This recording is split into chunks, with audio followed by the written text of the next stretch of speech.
오늘은 마태복음 14장 전장을 설교 본문으로 삼고 통큰 메시지라 하는 제목으로 말씀을 전하려고 합니다. 1900년도에 중국에서 의화단이라는 사건이 있었습니다.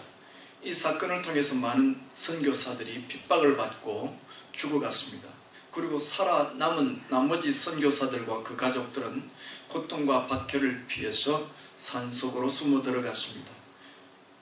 이들 무리들은 시간이 가면서 점차 지쳐갔고, 지치다 못한 글로벌한 한 선교사의 부인이 어느 날 하나님을 원망하기 시작했습니다. 하나님 정말 살아계십니까? 이제 하나님을 저주할 수밖에 없습니다. 우리가 당하는 고통은 이제 한계를 넘겼습니다.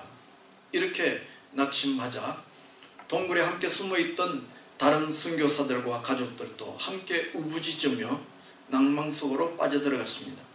그때 그들 무리 가운데 게이트라 하는 선교사 한 분이 있었습니다. 이 선교사는 글로브 부인의 불평이 끝나자 손을 들고 일어나서 하나님을 찬양하기 시작했습니다. 그리고 이렇게 고백합니다. 주님을 찬양합니다. 우리가 알지 못하는 이성의 영역을 넘어선 놀라운 하나님의 계획이 있기 때문에 이 고통을 주시는 줄을 믿기에 제가 하나님을 찬양합니다. 그런데 우연한 일인지 모르나 이 찬양을 기점으로 이상한 일이 일어나기 시작했는데, 선교사들을 핍박하던 그 순교의 행진이 멈추고 다시금 중국의 놀라운 하나님의 부흥을 가져오는 역사적인 계기가 되었다고 중국 기독교 역사는 기록하고 있습니다. 고린도후서 4장 8절로 10절 말씀을 보면 우리가 사방으로 우겨섬을 당하여도 쌓이지 아니하며 답답한 일을 당하여도 낙심하지 아니하며 핍박을 받아도 버림바 되지 아니하며 거꾸리뜸을 당하여도 망하지 아니하고 우리가 항상 예수 죽인 것을 몸에 짊어지면 예수의 생명도 우리 몸에 나타나게 하려 함이라 하였습니다. 성도 여러분, 오늘 우리가 처한 교회의 상황이 어떻습니까? 코로나19 바이러스로 인하여 참으로 안타깝게도 일부의 교회가 전염병의 통로가 되므로 교회가 세상을 비추는 등대가 되지 못하고 오히려 지역사회에 염려를 끼치는 단체로 전락되어 당황함과 안타까움이 가득합니다. 급기야 경기도와 서울시에서는 만약에 교회를 통해서 코로나가 전염된다면 구상권을 발동하겠다는 극단의 처방을 내리고 교회의 예배를 감시하기 위해서 공무원들을 각 교회로 파송한다 하는 말을 전해줍니다. 그래서 우리는 더 이상 교회당에서 모여 예배드릴 수 있는 상황이 되지 못하는 초유의 현실에 처하게 되었습니다. 사실 우리 교회는 지난 2월부터 정부가 요구하는 소위 7개의 준수사항을 나름대로 지키려고 대응해 왔습니다. 그럼에도 불구하고 지역사회의 감염 증상이 점점 더 심해지며 또한 이를 막아보겠다고 하는 사회적 노력에 교회가 조금이라도 더 적극적으로 동참하고 지역 주민들에게 조금이라도 불편을 끼치는 일이 없도록 하기 위하여 저희 교회는 이번 주일부터 사정이 호전되기까지 주일 예배를 모든 성도들이 각각의 가정에서 인터넷이라는 가상의 공간에서 만나는 임시 방편적인 예배를 드리게 되었습니다. 물론 저는 교회의 대표로서 혼자서라도 새벽 시간에 나와서 교회와 성도의 안전을 위해서 기도할 것입니다. 그러니 이런 혼란과 어려움 속에서도 여러 성도님들께서는 하나님의 손길을 믿고 참고 인내하여 주시길 바라고 고통을 분담하는 믿음의 자세로 예수님의 피로 사신 우리 초대 교회를 파수하는 일에 함께 동참해 주시기를 간절히 호소합니다. 저는 오늘 마태복음 14장 한 장을 통째로 설교 본문으로 삼고자 합니다. 우선 이 마태복음 14장을 통째로 살펴볼 때 가장 핵심 구절은 2절 하반부에 나오는 그러므로 이런 권능이 그 속에서 운동하는도다 하는 말씀으로 여겨지고, 이 핵심 구절 가운데서도 핵심 단어를 찾으라고 하면 아마도 권능이 아닌가, 권능이라는 단어가 아닌가 그렇게 생각합니다. 그러므로 이 핵심 단어인 권능이라는 단어를 중심으로 오늘 본문을 대략적으로 훑어보면 맨 처음에는 세례 요한의 순교 이야기가 나오고, 그 다음에는 오병이어의 기적 이야기가 나오고, 세 번째는 예수님이 폭풍이 치는 바다 위를 걸으셨던 사건과, 맨 마지막에는 짧은 글로 많은 사람들이 예수님에게 고침을 받는다는 이야기로 구성되어 있습니다. 그리고 제가 여러 번 반복드렸지만 이 마태복음은 주제가 하늘나라, 하나님 나라, 천국, 이 주제가 되겠습니다.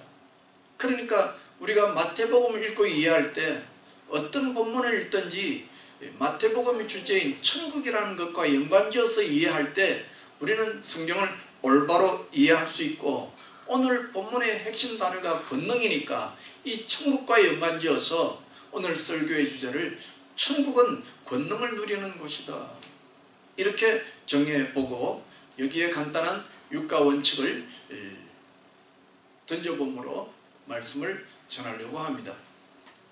첫 번째는 화세가는 질문입니다. 천국이란 어떤 곳이냐 하는 것이죠. 오늘 주제와 관련돼서 말씀을 드리면 천국이란 힘을 행사하는 곳이다, 권능이 역사하는 곳이다, 그렇게 말씀드리고 싶습니다. 오늘 우리가 사는 세상은 어떻습니까? 지금 코로나19 바이러스로 인하여 극심한 고통 속에 노출되어 있습니다. 그러면 우리가 왜 코로나로 인하여 이렇게 극심한 고통을 당합니까? 한마디로 말하면 코로나19에 대하여 대처할 힘이 없기 때문입니다. 그리고 이런 원리가 오늘 이 세상을 살아가는 가장 기본적인 원리가 되기도 합니다. 따라서 우리가 이 세상을 살려면 누가 뭐래도 우리는 힘이 있어야 합니다. 그리고 이 힘을 얻기 위해서라면 열심히 살아야 하고, 어떤 경우에는 본의 아니게 내가 힘을 획득하기 위해서 남을 짓밟아야 할 경우도 없지 않아 있을 수 있을 것입니다. 사람들이 봄철이 되면 스포츠에 열광하잖아요. 아쉽게도 전 세계적으로 코로나19가 발생해서 각종 운동 경기가 지체되고 있습니다만은 왜 세계 각국의 사람들이 스포츠에 그렇게 열광합니까? 그것은 내가 이기고 싶은 본능이 있는 거죠, 내 마음속에. 그렇지만 내가 이 세상을 살아가는 현실을 통해서 나는 이기는 삶을 살지 못하니까 어떻게 하든지 심리적으로 대리만족이라도 하고 싶은 거죠. 그래서 스포츠를 통해서 내가 응원하는 팀이 이기는 것을 통해서 내가 심리적으로 만족을 얻어보려고 그렇게 스포츠에 열광하는 것입니다. 천국이란 어떤 곳이냐? 순수한 우리나라 말로 말하면 하나님 나라죠. 하나님 나라라는 말은 하나님이 핵심이 되는 곳이죠. 그렇다면 하나님은 어떤 분이냐?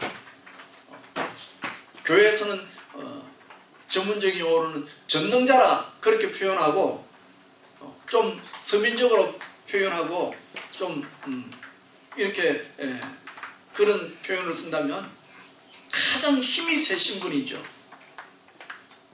그러니까 하나님이 우리의 하나님 되신다라고 우리가 믿을 때에 가장 기본적인 개념은 힘이죠.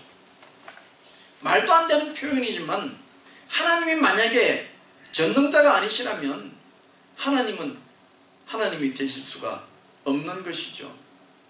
그래서 아는 바와 같이 예수님께서 이 땅에 오셔서 우리에게 천국을 가르치시고, 천국은 눈에 보이지 않는 것이니까 눈에 보이는 것으로 비유를 통해서도 말씀을 가르치시고, 그것으로 그치지 않고 예수님은 천국에서 임하는 그 능력을 실질적으로 우리의 눈에 보여주시면서 그 나라가 어떠함을 우리에게 알려 주심으로 이 험한 세상에서 고통받고 있는 우리를 위하여 당신의 축복의 나라로 인도하기를 원하셨던 것입니다. 그러니까 이를 위해서도 당연히 예수님은 힘이 있으셔야 되고, 힘이 있으셔야 예수님이 우리를 인도하실 것이고, 예수님이 우리를 구원하신다 하는 말은 힘이 있어야 되고, 그래야 이 땅의 영적 권세자인 사탄을 몰아낼 거 아니겠습니까? 예수님이 사탄과 협상을 통해서, 타협을 통해서 천국을 건설하는 것이 아니고 힘으로 사탄을 쫓아내어야 하지 않겠습니까? 그러니까 구원이라는 것도 힘이 있어야 가능한 것이죠. 그러므로 천국은 철저하게 힘이 작동하는 곳이다 하는 것입니다. 따라서 우리의 신앙생활도 철저하게 힘의 원리가 작동이 됩니다. 우리가 하나님의 자녀가 된다 하는 말은 우리가 힘있는 백성이 된다 하는 뜻이고, 성도가 힘있는 사람이라는 말이죠. 신앙생활이라는, 그러니까 어떤 시련과 아픔과 고통 속에서도 결국은 승리하는 삶이요, 이기는 삶이 되어지는 것입니다. 둘째로 하우에 관한 질문입니다. 그러면 어떻게 이 권능을 얻을 수 있느냐 하는 것이죠. 그런데 어떻게 하면 이 힘을, 권능을 얻을 수 있느냐 하는 질문을 던져놓고 오늘 본문을 읽어보면 참 아이러니하게도 오늘의 권능이라는 주제와는 전혀 반대의 이야기가 나옵니다. 세례 요한의 죽음의 이야기가 나오죠. 세례 요한은 자신의 입장에서 보아도, 우리의 입장에서 보아도 참으로 비참하고 억울한 사건입니다. 세례 요한은 정말로 천국을 위해서 순수하게 열심을 다해서 사역했지만 그 결과는 너무도 억울하고 무력했습니다. 세례 요한은 감히 세상을 향해서 담대하게 천국을 선포했죠. 다른 사람들은 그 왕의 권력 앞에서 타협하고 머리를 숙이고 비굴하게 굴었지만 세례 요한은 왕의 부정한 것을 지적하고 싸웠고, 당대의 종교인들을 향해서는 독사의 자식들아 하는 독설까지도 마다하지 않았습니다. 세례 요한이 무슨 빽이 있었습니까? 뒷심이 있었습니까? 무엇이 있었습니까? 아무것도 없었죠. 단지 믿음 하나만으로 세상을 꾸짖고 천국을 선포했습니다마는, 그러나 그 결과는 너무도 무력했습니다. 계란으로 바위를 친 격이었습니다. 믿음은 권세요, 믿음은 세상을 이기는 힘이라고 했는데 세례 요한은 세상을 이기기는커녕 그 앞에서 허무한 죽음을 맞이했습니다. 오늘 이 말씀을 여러분의 삶에 적용시켜 보시겠습니까?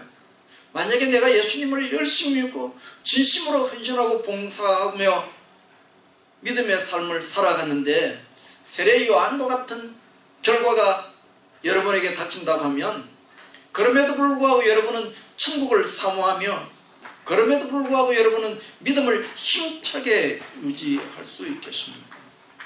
언론을 통해서 보니까 신천지에서 탈퇴한 어떤 사람이 고발을 했다고 합니다. 고발하면서 뭐라고 하냐니까, 내 청춘이 억울하니 내 청춘을 돌려다오, 그렇게 고발했다고 하는데, 혹시 여러분들도 여러분의 삶에 시련이 오고 아픔이 오면 교회에 찾아와서 내가 교회에 그동안 헌신하고 봉사했던 거 다 배상해 주시오, 혹시 그렇게 말하지는 않겠습니까? 그런데 성경을 보면, 성경은 세례 요한의 이 억울하고 무력한 죽음을 소개하기 이전에 비록 헤롯 왕의 잘못된 생각이지만 그 잘못된 생각을 성경에 기록해 놓으므로 하나님께서 세례 요한의 죽음에 대한 의도를 우리에게 알려주고 있습니다. 2절에 보면 세례 요한이라 저가 죽은 자 가운데서 살아났으니 그러므로 이런 권능이 그 속에서 운동하는도다 하므로 성경은 세례 요한의 죽은 사건과 예수님의 오병이어의 기적을 일으킨 사건을 연결하여 언급하고 있습니다. 여기 권능이 운동하는도다에서 운동한다는 말의 영어는 에너자이저입니다. 즉 무엇인가 초월적인 힘이 한 인격에게 영감과 동력을 주는 것을 말합니다. 다시 말하면 세례 요한이 죽은 후에 그 세례 요한의 영이 예수님 안에 들어가서 그래서 예수님이 그런 권능을 행했다는 것입니다. 물론 이것은 헤롯 왕의 잘못된 생각이겠습니다만은 성경이 헤롯의 죽은 사건을 이야기하기 전에 그 사건을 설명하면서 헤롯 왕의 잘못된 생각을 기록해 놓았다고 하는 것은 상당히 의미하는 바가 크다 할 것입니다. 왜냐하면 실질적으로 예수님께서 세례 요한의 죽음을 기점으로 해서 예수님께서는 드디어 자신을 공개적으로 드러내기 시작하고 자신도 세례 요한과 같은 그 죽음의 길을 걸어갈 것을 공개적으로 선포하셨기 때문입니다. 더 나아가서 오늘 본문 세례 요한의 죽음의 사건 이야기가 끝나자마자 13절 이하를 보면 예수님께서는 세례 요한이 죽으셨다는 이야기를 듣고 주위에 아무런 말씀도 없이 혼자 빈들로 걸어가십니다. 빈들이라는 단어는 세례 요한이 사역하던 대표적인 단어입니다. 물론 예수님께서 빈들로 걸어가셨다는 말이 세례 요한이 빈들에서 사역했다고 하는 그 빈들에 오늘날로 말하면 지번까지 일치하는 바로 그 자리에 가셨다는 말은 아니겠지만 빈들이라는 상징적인 단어를 세례 요한이 사역하는 데 있어서 가장 상징적인 빈들이라는 단어를 예수님의 사역의 훈장으로 이어받음으로써 예수님은 당신의 사역을 세례 요한의 사역의 기초로 하고 있음을 보여주시고 그 다름 아닌 빈들에서 오병이어의 권능을 일으키십니다. 그러니까 성경은 예수님의 오병이어의 권능을 일으키는 일에 있어서 그 일의 발단, 그 일의 전개, 그 일에 있어서의 기초는 세례 요한의 죽음에 있었다는 것입니다. 물론 세례 요한이 시간에 제한된 인간의 입장에서 본다면 분명 허무하고 무력한 죽음일지 모르나 성경은 말하기를 그 죽음을 바탕으로 해서 오병이어의 권능이 일어났다고 알려줍니다. 다시 말하면 천국의 권능을 어떻게 획득할 수 있느냐? 죽음을 통해서 온다 하는 것입니다. 셋째로는 이 말씀을 적용해 보겠습니다. 오늘 본문 마태복음 14장 세 번째 단락은 예수님께서 풍랑 위를 걸어가시는 이야기로 우리들에게 소개되고 있습니다. 오늘 이 본문을 보면서 우리가 느끼는 것은 성경이 단순히 예수님께서 많은 기적을 일으키는 사건 가운데 한 가지 사건을 우리에게 소개하는 것을 넘어서서 하나님은 자연의 재난을 밟고 서시는 전능자 하나님으로 소개된다는 것을 알 수 있습니다.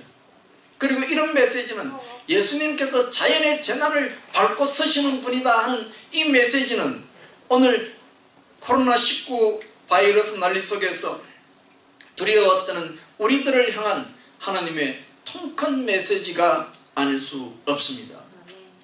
하나님은 자연의 재해를 밟고 서시는 분이고 하나님은 코로나19 바이러스를 통제하시는 하나님이심을 우리는 믿습니다.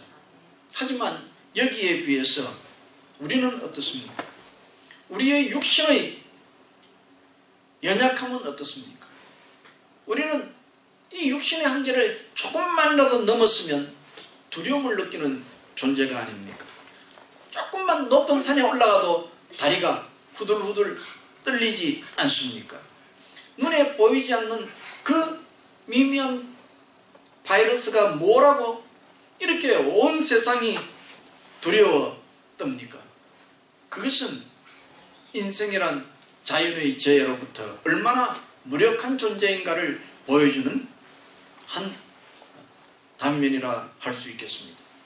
오늘 마태복음 14장 세 번째 단락인 베드로가 물에 빠지는 이야기가 있습니다. 왜 베드로가 물에 빠졌습니까? 30절에 보면 두려움이 그 마음에 찾아왔기 때문이라. 천하의 베드로 아닙니까? 그 천하의 베드로도, 예수님의 수제자인 베드로도 그 마음에 두려움이라는 것이 있었고, 그 두려움이라고 하는 것은 바다에 빠져 죽을 것 같은, 다시 말하면 죽음에 대한 두려움이고, 이 두려움은 오늘 우리도 자유로울 수 없는 감정이라 할 수 있겠습니다. 이렇게 무능하고 나약한 육체가 어떻게 천국의 권능을 입을 수 있습니까? 저는 앞의 대지에서 세례 요한의 죽음과 오병이어의 권능을 연결시켜서 내가 죽을 때에 천국의 권능을 누릴 수 있다고 결론을 내렸지만, 이번 대지에서는 그것을 좀 더 구체적으로 설명드려 보려고 하는 것입니다. 우선 죽어야 천국의 권능을 누릴 수 있다는 이 말은, 우선 이 말이 이 세상 사람들이 말하는 자살을 의미하는 것은 아니다 하는 것입니다. 죽어야 천국의 권능을 누릴 수 있다. 그러니까 내가 자살을 하면 천국의 권능을 누릴 수 있다, 이 말은 아니라는 것이죠.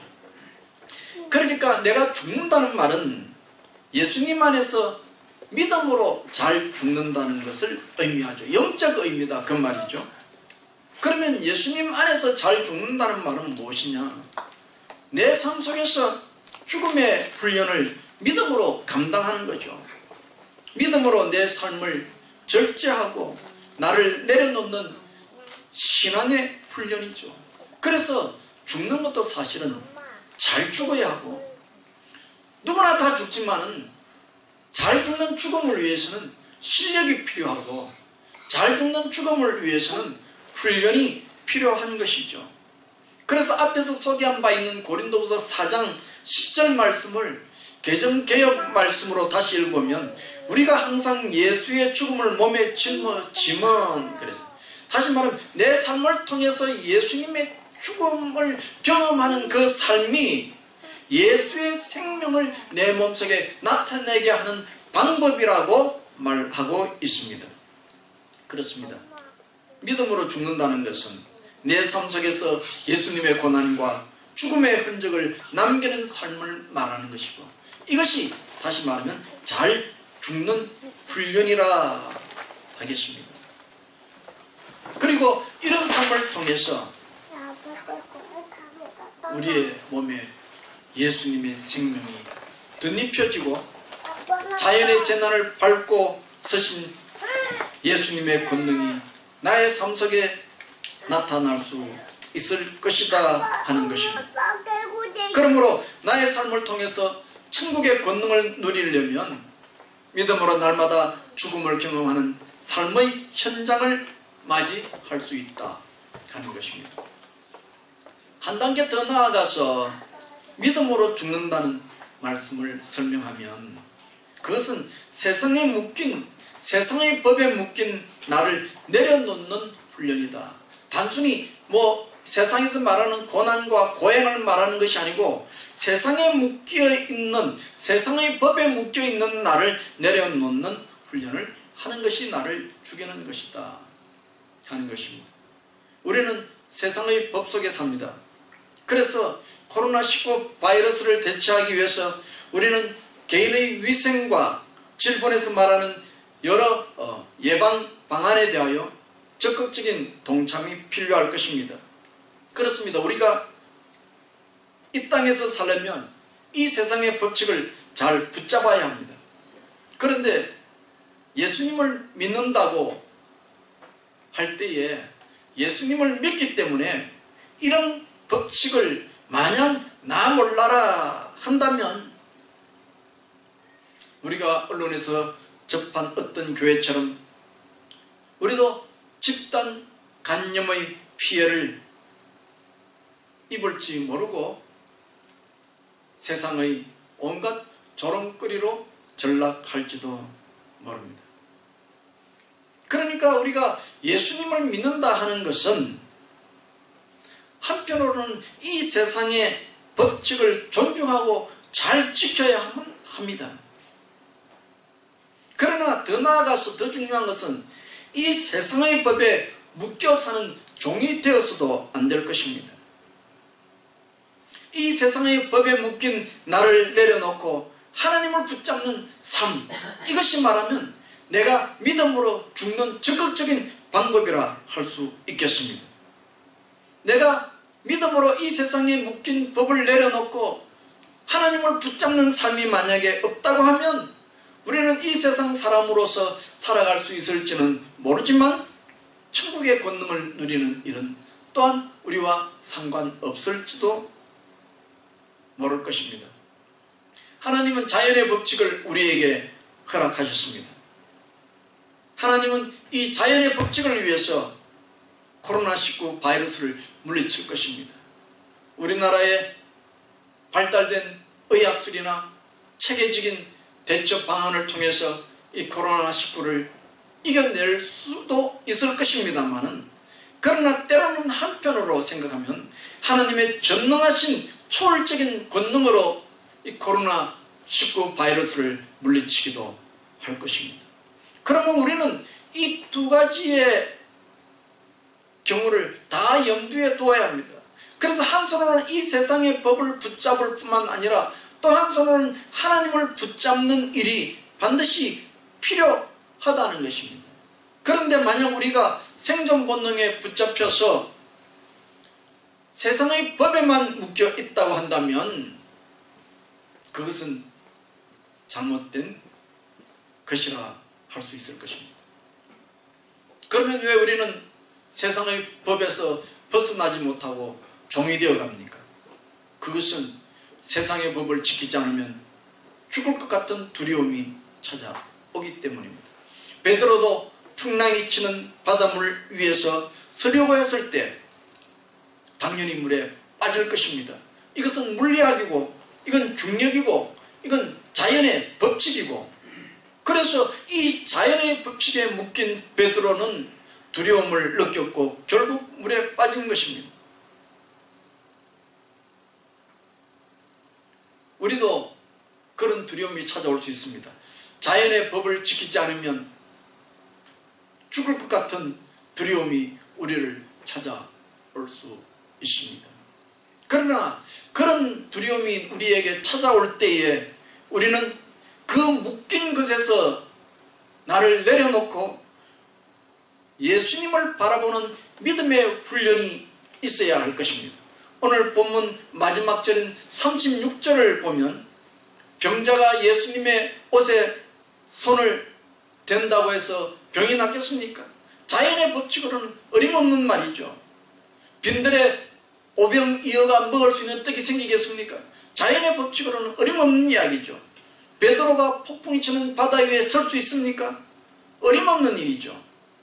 그러나 자연의 재해를 두 발로 밟고 서신 예수님에게는 불가능한 것이 없습니다.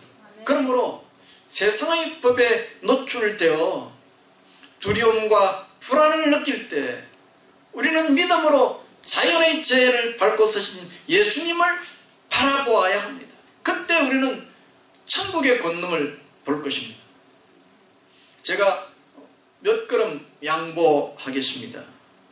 물론 현실적으로 우리가 믿음으로 나를 내려놓고 예수님을 붙잡는다고 해도 어쩌면 우리에게 다가온 코로나19 바이러스로부터 해방되지 못할 수도 있습니다. 그리고 내가 신앙생활을 잘 했는데 코로나19 확진자가 되면 우리의 마음속에 신앙의 무용론, 허물론이 올라올지도 모릅니다. 그러나 잘 아셔야 합니다. 꼭 기억하셔야 합니다. 그것은, 인생이라는 것은 내 눈앞에서 기성전결이 모두 매듭지어지는 것이 아닙니다. 인생이란 내 눈앞에서 모든 것이 결론이 나는 것은 아니다 하는 것입니다. 세례 요한의 죽음도 어찌 보면 자신의 눈앞에서만 따진다고 하면 세례 요한의 죽음은 참으로 허무한 것이겠지만, 그러나 성경을 보면 세례 요한의 죽음이 허무한 것이 아니라고 기록합니다. 우리는 내 인간의 욕심에 의해서 내가 밭에 씨를 뿌리면 당연히 내가 결실을 거두어야 된다 생각하지만은, 인생은 내가 내 마음의 밭에 씨를 뿌린다고 해서 그 열매를 반드시 내가 누린다는 것은 보장하는 것이 아닙니다. 내 아들이 누릴 수도 있고, 내 주변 사람들이 누릴 수도 있고, 내 후손들이 그것을 누릴 수도 있을 것입니다.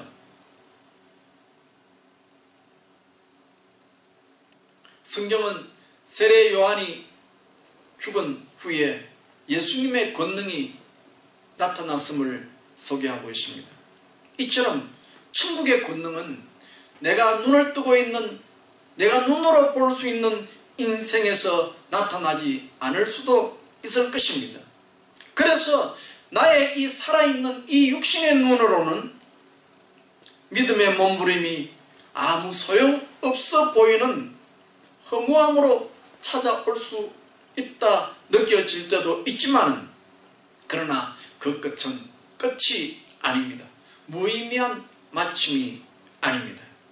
우리는 하나님의 주권이, 하나님의 섭리가 있을 것을 믿습니다. 그리하여 만에 하나라도 내 눈앞에 보이는, 내 눈앞에 펼쳐지는 인생에서 그 권능을 누리지 못한다고 할지라도 이 믿음의 길을 통해서 내 가족과 내 자녀와 내 교회와 내 사회가 부활의 권능을 누릴 것을 확신합니다. 기도합시다. 하나님, 오늘 코로나19로 인하여 2월달, 3월달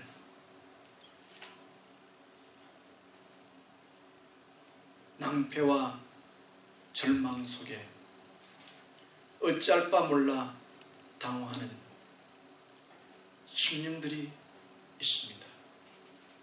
주여, 마치 베드로가 바다에 빠져 허우적거리며 당황하는 것처럼